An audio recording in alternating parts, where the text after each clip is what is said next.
Un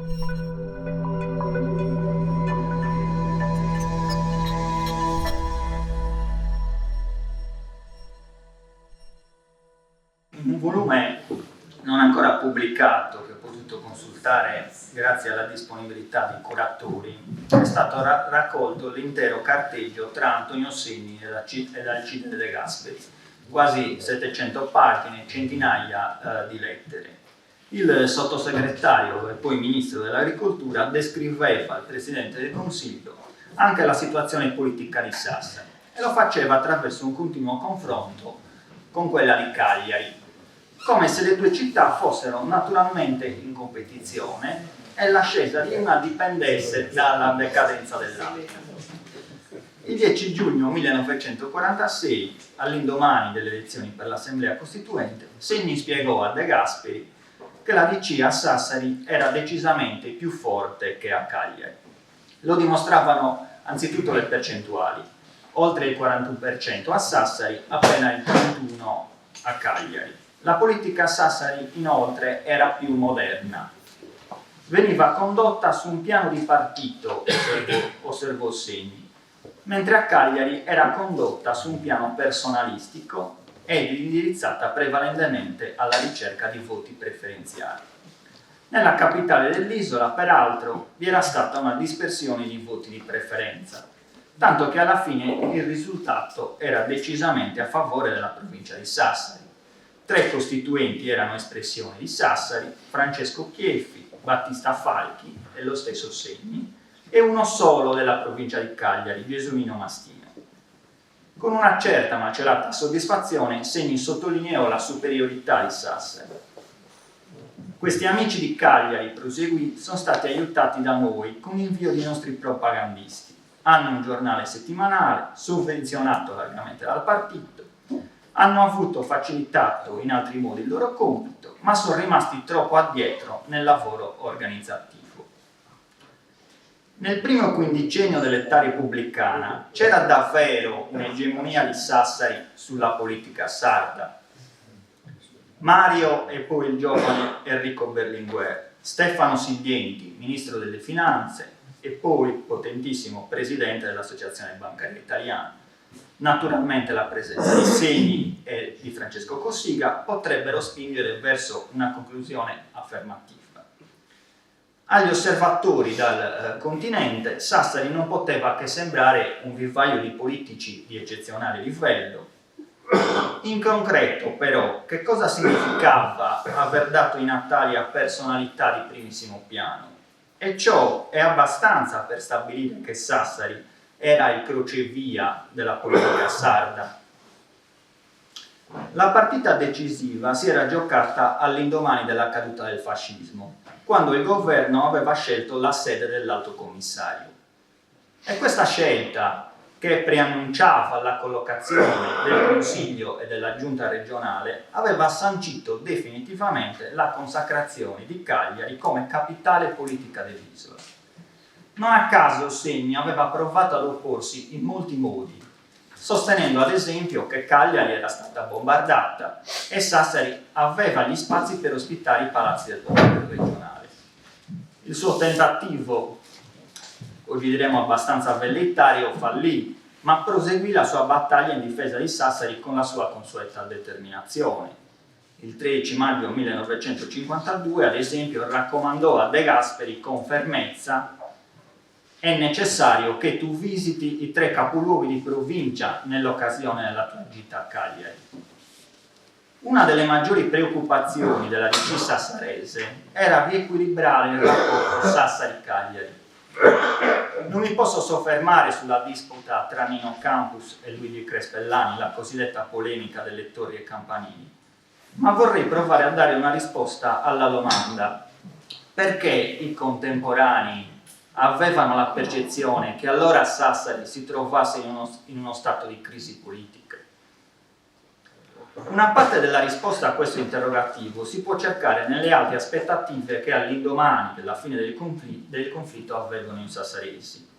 In molti si erano convinti che la nuova fase repubblicana sarebbe stata diversa dalla precedente e che avrebbe permesso di costruire un nuovo ordine. La realtà invece dimostrava una significativa continuità tra fascismo e primetta repubblicana. Continuità non solo economica e sociale, ma larga parte della classe dirigente fascista era passata alla democrazia cristiana senza pagare alcun prezzo. Così era mancata una rottura con il passato, che era tra i principali desideri di molti sassaresi. Non erano cambiati, peraltro, i modi concreti di far politica. Corruzione e malaffare erano diffusi. L'uso interessato delle risorse pubbliche era uno dei principali canali per accrescere il proprio consenso elettorale. Su questo non vorrei citare le dichiarazioni dei comunisti, ma penso che siano più significative sotto il profilo storiografico le parole di Segni indirizzate a De Gasperi. Dal massimo politico sassarese ci si attende una certa attenuazione della gravità della situazione. E invece il 13 giugno 1953, all'indomani delle elezioni per il rinnovo del Parlamento, che si erano tenute, come si sa, con la cosiddetta legge Truffa, Segni osservò in riferimento alla Sardegna in generale, ma non mi sembra che ci siano ragioni per sostenere che Sassari in questo quadro fosse un'eccezione. Scriveva Segni: si è accentuato in questa lotta il cannibalismo tra compagni di lista, che ha costituito un aspetto nauseante della dura battaglia. Pochi dei nostri candidati che abbiano fatto la campagna pubblica, con discorsi sostanziali al pubblico, per il partito. Moltissimi i traffici elettorali verso parroci e capi elettorali. Campagna condotta con le promesse, minacce e sconce diffamazioni. Tra il 1944 e il 1955 risultarono determinanti i dirigenti della DC che avevano militato nel Partito Popolare fondato da Don Sturzo.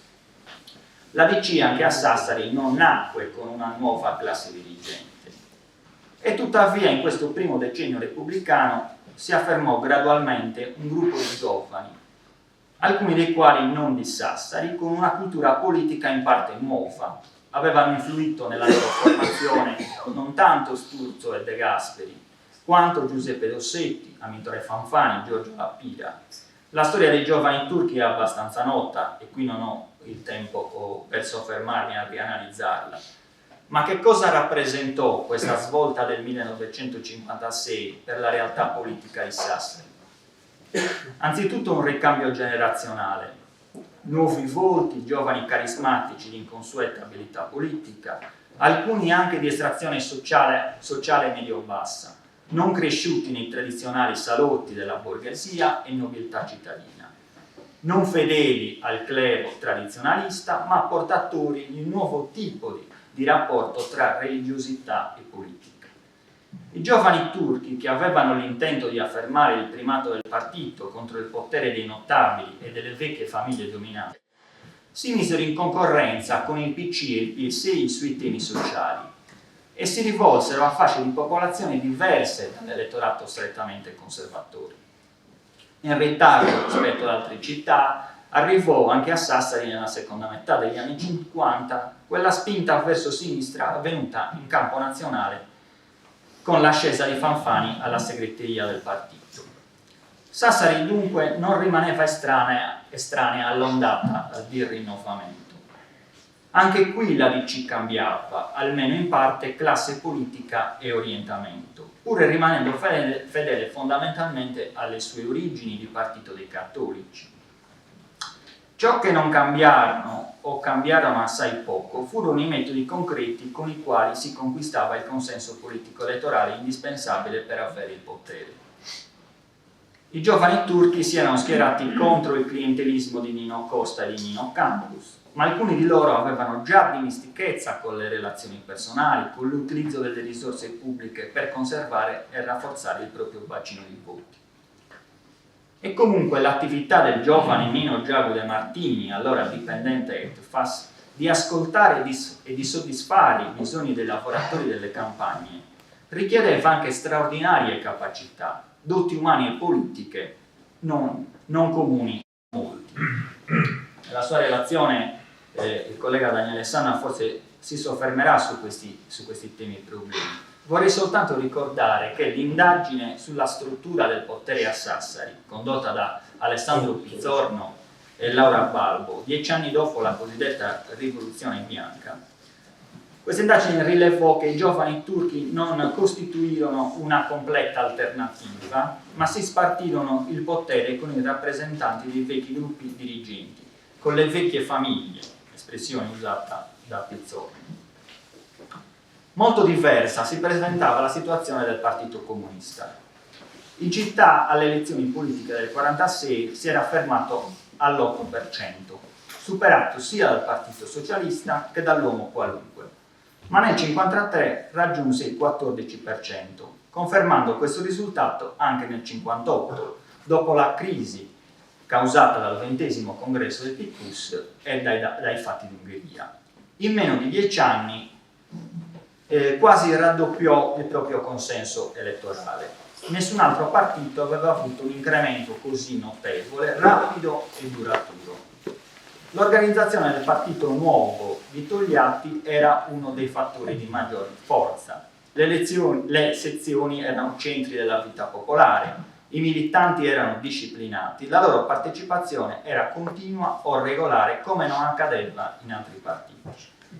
I comunisti erano una sorta di piccolo ma agguerrito esercito, pochi dirigenti di alto profilo, fondamentalmente intellettuali, e molti operai, soprattutto edili.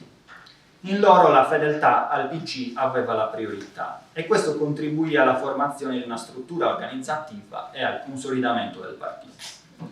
Un contributo notevole arrivò da uomini che non erano sassaresi: Renzo Lacqui, Girolamo Soggiu, Mario Birardi. Allo stato attuale delle ricerche, e anche perché mancano gli archivi dei partiti, non sono in grado di delineare e mettere a confronto la visione della città e del suo sviluppo che aveva il PC rispetto a quella che la DC realizzò. Dalle fonti finora a disposizione non emerge un'idea comunista dello sviluppo della città. Non mi pare si possa sostenere che il PC avesse un piano d'azione di lungo termine per costruire un modello di città alternativo.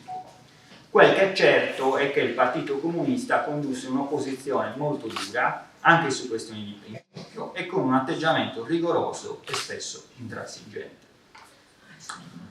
Il Partito Socialista a Sassari aveva una consistenza inferiore rispetto al PC, il 10% alle elezioni politiche del 1946, il 6,8% a quelle del 1953, l'11% 5 anni dopo. Un balzo in avanti, quest'ultimo, che si spiega anche con l'apporto degli ex comunisti della linea autonomista maturata dopo i fatti d'Ungheria, ma un risultato in città di 3 punti percentuali sotto il dato nazionale. È probabile e tuttavia difficilmente dimostrabile che il PSI subì la concorrenza del PC tra i braccianti e gli operai sassaresi. E mi sembra convincente quanto scrisse Peppino Fiori: nuoceva ai socialisti un difetto di differenziazione dai comunisti. All'indomani della svolta nazionale del 1956, il Partito Socialista a Sassari non si preoccupò di accreditarsi come futura forza di governo, né cercò di avvicinarsi alla DC. Il suo consenso era limitato anche perché non gestiva risorse economiche, impieghi e posti pubblici, e poi i quadri del PSI, che erano meno indottrinati rispetto a quelli del PC, erano piuttosto litigiosi, chiaramente divisi in correnti.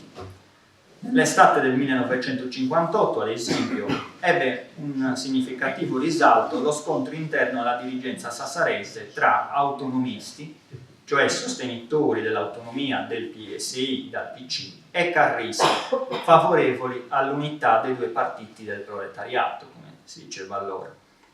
Fu uno scontro molto duro, che i giornali definirono l'operazione Lussu. Il leader del PSI sardo e il vice segretario regionale del partito, Carlo Sanna, organizzarono una spedizione a Sassari per sostituire il segretario, l'autonomista Cesare Pirisi, con Mario Berlinguer, che godeva di un'autorevolezza superiore a qualsiasi altro dirigente socialista sassarese. Il direttivo provinciale del PSI però si ribellò all'US e vinse la linea di Pirisi. La capacità di mobilitazione dei socialisti era meno alta rispetto a quella dei comunisti, ma la loro sollecitazione per la soluzione dei problemi della città almeno a giudicare dalla cronaca politica cittadina, non era inferiore. Sassari, durante il primo quindicennio repubblicano, non si poteva certo considerare una città di sinistra. I partiti conservatori erano ben più forti di quelli cosiddetti progressisti, anche escludendo la DC, in cui pure una parte significativa era rivolta a destra. Al secondo posto, fra le liste più votate nel 1946, risultò quella dell'uomo qualunque, con oltre il 28%. 2 anni dopo, nel 1948, il Movimento Sociale e il Blocco Nazionale insieme superavano, seppur di poco, il Fronte Democratico Popolare PC-PSI. Nel 1953 il Partito Nazionale Monarchico raccolse il 23%, conquistando il secondo posto, e nel 1958 i voti raccolti dai monarchici e dai messini insieme superavano ancora il 22%. Come si può spiegare questa forza dei partiti di destra? Non mi sembra che si possa rispondere semplicemente richiamando il clientelismo. In riferimento all'età repubblicana, la storiografia più recente insiste sul concetto di nuovo clientelismo, che a differenza del vecchio, quello dell'età liberale, si caratterizzava dall'utilizzo dell'apparato statale, regionale e comunale per distribuire le risorse e controllare i voti. È un discorso che vale soprattutto per la democrazia cristiana, ma non ci permette di comprendere perché le destre monarchico-fasciste mantennero a Sassari il loro consenso su percentuali così alte. Influì non poco sul successo delle destre la composizione sociale della città, i proprietari fondiari, i professionisti, il ceto impiegatizio, i commercianti si rivolgevano tendenzialmente a destra e condizionavano, grazie alla loro forza economica, il proletariato contadino. Il clero temeva la destra molto meno della sinistra e la tolleranza democristiana nei confronti dei messini e dei monarchici permise a non pochi esponenti della classe dirigente fascista di rimanere al proprio posto o persino di migliorare le proprie posizioni. Tra i monarchici sassaresi c'erano anche giovani professionisti di successo, molto attivi in città. Basterebbe ricordare l'avvocato e consigliere regionale dal 1953 Dino Milia, che viveva e lavorava a Sassari ma era di origine ogliastrine. In questo quadro il Partito Sardo d'Azione faticò a ritagliarsi un proprio specifico spazio d'azione. La DC gli erodeva l'elettorato, corteggiava i dirigenti del partito, ma l'uomo forte del Pisdazzo sassarese, l'avvocato Bartolomeus Giuppesce, cercò di salvaguardare l'autonomia del partito e preferiva svolgere dure campagne antidemocristiane, allearsi con il Partito Comunista alle comunali del 1952, ma al contempo difendere l'originaria identità dei sardisti e la loro fedeltà agli ideali del primo dopoguerra. Le urne tuttavia non premiarono questa linea. Il calo dei consensi alle regionali del 1953 alimentò i malumori e l'avvicinamento verso la democrazia cristiana si rivelò quasi obbligato. Anche se i commentatori della cronaca locale descrivevano un partito al tramonto, la realtà era diversa. Nella sua orbita il Pisdaz attirò giovani universitari, Dino Luriu tra gli altri, che avevano l'intento di costruire una moderna organizzazione di partito. A differenza dei giovani turchi, i giovani sardisti però non cercarono di conquistare rapidamente le leve del comando. Il ricambio generazionale avrebbe rinnovato e reso più competitivo il Pisdaz a Sassari. I giovani sardisti invece avevano un'ammirazione quasi religiosa per la generazione che aveva fondato il partito e non si mossero per scalzarla. Nella seconda città della Sardegna il partito sardo appariva in crisi, soprattutto rispetto a Nuoro, feudo dei Neris e di Mastino. In un intervento pubblico del 2003, mi avvio a concludere, all'interno di un'iniziativa intitolata Sassari dal dopoguerra a oggi, trasformazione o decadenza, Sandro Ruiu metteva in guardia dal rischio che corrono i contemporanei di percepire e di sopravvalutare le problematiche relative al declino della città, che se analizzato a posteriori non appare così o quantomeno non sembra altrettanto grave. In altre parole, il primo quindicennio di età repubblicana, che al sassarese di allora appariva un periodo di crisi politica, si può considerare davvero tale. Durante il periodo 46-59, anche se il sistema dei partiti a Sassari era sostanzialmente bloccato, non c'era alternanza politica, il clientelismo era diffuso, i partiti ebbero il merito di riuscire a integrare le masse nella vita politica cittadina. Questo mi sembra si possa considerare un elemento altamente positivo. È abbastanza evidente che il rapporto fra massa e politica subì un'evoluzione, direi una significativa evoluzione rispetto all'età liberale e all'età fascista. Il tasso di partecipazione alle elezioni era molto alto, superava di media l'80%. Alla vita politica della città prendevano parte intellettuali, professionisti, artigiani, contadini e operai. Non però direttamente i rappresentanti più brillanti dei giovani turchi, che già dal 57-58 erano proiettati sul piano regionale e nazionale. Paolo Dettori nel 57 fu eletto consigliere regionale e Cossiga l'anno dopo divenne deputato. La situazione politica di Sassari si presentava con luci e ombre. Diminuiva il potere politico dei proprietari fondiari, cresceva quello alternativo delle sinistre che alla devozione delle clientele contrapponevano la lotta per l'uguaglianza. Allora la capacità della classe politica sassarese di essere ascoltata e talvolta di imporsi a Cagliari e a Roma era alta. E questo non può essere considerato un segno di crisi.